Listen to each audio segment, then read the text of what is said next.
Agora que estamos em 2020, já se passaram 2 anos desde o lançamento de Darling in the Franxx, eu acho que é seguro falar dele sem que um punhado de fãs histéricos da obra apareçam aqui no vídeo para falar um monte de merda no campo de comentários, sem nem assistir o vídeo até o final, não é?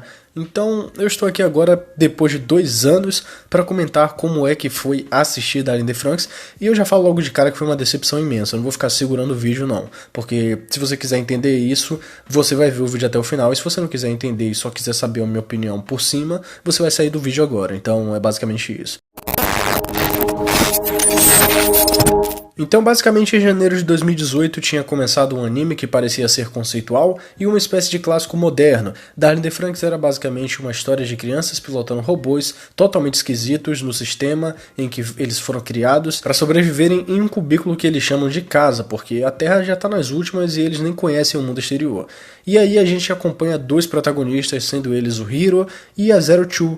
E a Zero Two, que por sinal é uma personagem que mais faz com que os problemas de Darling in the Franxx exista. E é claro, quando o anime acerta é por causa dela também. Eu não consigo exatamente entender qual era a mensagem que Darling in the Franxx queria passar, se é que ela existe, porque sinceramente eu só consigo ver um monte de bobagem sendo jogada na cara do telespectador todo o episódio seguinte. E eu realmente me sinto enganado de ter assistido isso, achando que isso iria melhorar, simplesmente porque aí o One Pictures tinha trazido a Trigger para poder trabalhar junto com eles. Aí o One Pictures, para quem não conhece, é o estúdio que fez Sword Art Online, Nanatsu no Taizai, pelo menos as 2 primeiras temporadas, e é um estúdio muito meia boca. E a Trigger, para quem também não conhece, é um estúdio que fez Little Witch Academia e Kill la Kill, animes que eu adoro. Então eu realmente pensei que Darling in the Franxx iria melhorar e que ele estava tentando dizer alguma coisa, mesmo que tivesse alguns episódios que parecessem ruins, e que esses episódios que pareciam ser ruins iriam fazer sentido e iriam ser bons no futuro. Então eu me enganei porque a Trigger estava ali no meio fazendo cenas de ação. Eu inclusive tinha dropado o anime no episódio 18, mas eu peguei para assistir o final só para fazer esse vídeo aqui,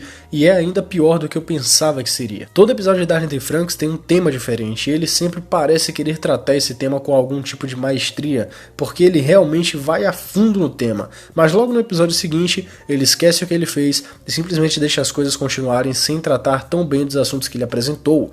A gente tem, por exemplo, todo o início em que as garotas falam que pilotar o robô incomoda e elas cogitam até pilotarem sozinhas. E isso parece ser bastante interessante por mostrar que o sexo não seria tão legal para uma mulher como costuma ser para homem, porque quem não sabe, né, para quem não sabe e estiver assistindo esse vídeo aqui, os robôs eles são pilotados através de sexo, sim. O cara e a mulher ficam em uma posição muito desconfortável, no caso a mulher, né? E para pilotar o robô você basicamente precisa fazer sexo com a mulher. Mas de certa forma esse é só um diálogo que fica apagado da existência de Darling in the Franxx, e ele está ali focando em outras coisas ligeiramente idiotas que definitivamente não mereciam atenção, e ele quer exaltar como se fosse algo. Até a própria situação de que Darling in the Franxx levanta sobre o sexo acaba sendo só mais uma soma a um problema do que uma solução para um problema numa sociedade machista.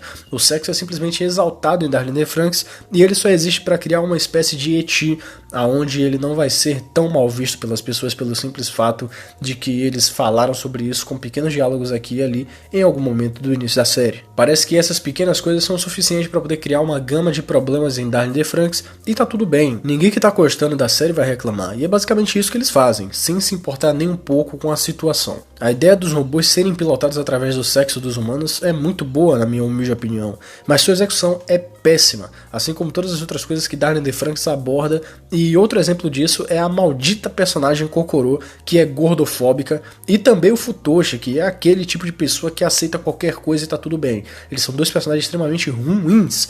Eles são muito ruins. Eu realmente odeio esses 2 ali no meio daquele anime que já tava uma bosta e ainda eles entram pra fazer toda aquela merda. Eles são um dos maiores problemas pra mim dentro daquela porcaria daquele anime, porque sinceramente é um descaso total. O estigma social da obesidade é uma prática criminosa de julgar alguém pela sua aparência, e é simplesmente isso que a Kokoro faz com o Futoshi durante o decorrer do anime, porque ela acaba encontrando um livro sobre maternidade ou algo do tipo e ela simplesmente decide ter um filho. O mais engraçado disso tudo é que que pra piorar a situação, ela resolve escolher o Michiru pra ficar com ela, que é o personagem que tem o design e visual mais aceitável como padrões de beleza estipulados pelo sistema, tanto em Hollywood como também por aqui no Brasil e em todos os comerciais de todos os países. Darlene DeFranks está ali simplesmente apoiando um movimento preconceituoso e hostil, e simplesmente está tudo bem, porque quase ninguém reclama disso. O pior é que o Futoshi me faz sentir mais ódio de toda essa situação, porque ele age como se estivesse tudo bem, e até se promove como um padre durante todo aquele circo para fazer o casamento da Kokoro e do Michiru. Isso não é uma mensagem de que você deve seguir a sua vida e superar os problemas que te aconteceram durante um relacionamento com alguém.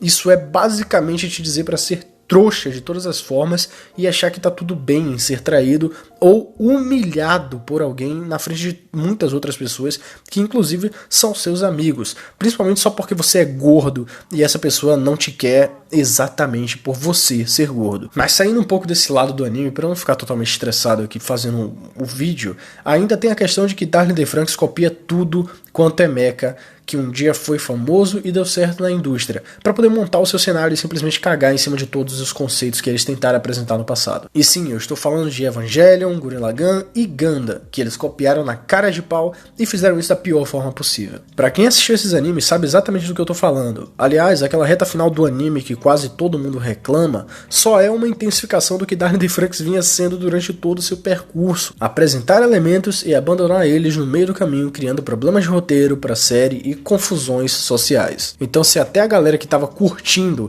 não gostou dessa intensificação desses problemas, dá pra poder você perceber que o anime realmente é uma merda. A história muda completamente todo o seu rumo de ficar cagando ideologias absurdamente discrepantes de uma maneira ruim e se torna uma fantasia imensuravelmente corrida nos seus 5 últimos episódios, porque é claro, eles precisam copiar o final de Evangelion e de Gurren Lagann de alguma forma. E eles escolhem fazer um final extremamente doentio, onde uma personagem que tem traços de psicopatia e ódio por todo mundo se torna uma pessoa legal que só quer fazer o bem para a humanidade. Darlene DeFranks definitivamente é realmente uma piada. As únicas coisas que eu posso elogiar nesse anime é o episódio 7, se eu não me engano, que é o episódio de praia, o segundo episódio de praia mais bem feito que eu já vi em um anime de mecha, perdendo só para o episódio 5 de Grisman, porque esses dois são episódios realmente importantes de praia. Tem o design dos robôs também, que é realmente muito bom, e o visual deles, que eu particularmente acho fantástico. E por último, o episódio 13, que conta a história do Hiro e da Zero Two quando eles eram crianças, algo que acrescenta muito para a história e desenvolve muito os seus dois personagens principais.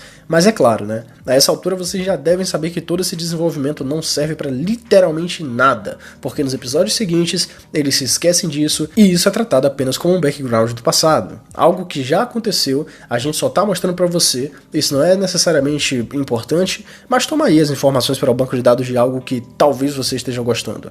É basicamente pra isso que o episódio 13 existe naquele amontoado de merda que Darlene DeFranks é. Eu acredito que exista muito dedo político na produção desse anime, principalmente na sua história, e isso talvez seja bem normal por lá no Japão, né? Toda essa ideia e toda a ideia de passar isso também em um desenho, que é óbvio, não é feito para crianças, mas mesmo assim é um desenho, eu acho que é normal por lá no Japão. Inicialmente, Darlene DeFranks parecia ser uma aposta contra o sistema, mas ele não é, ele claramente não é. Na verdade, ele intensifica os problemas racistas e preconceituosos que toda uma sociedade global criou com o passar dos anos. E isso é basicamente criminoso, mas é óbvio que ele não vai ser visto como criminoso pelo sistema, porque o sistema apoia isso, já que foi o sistema que criou isso.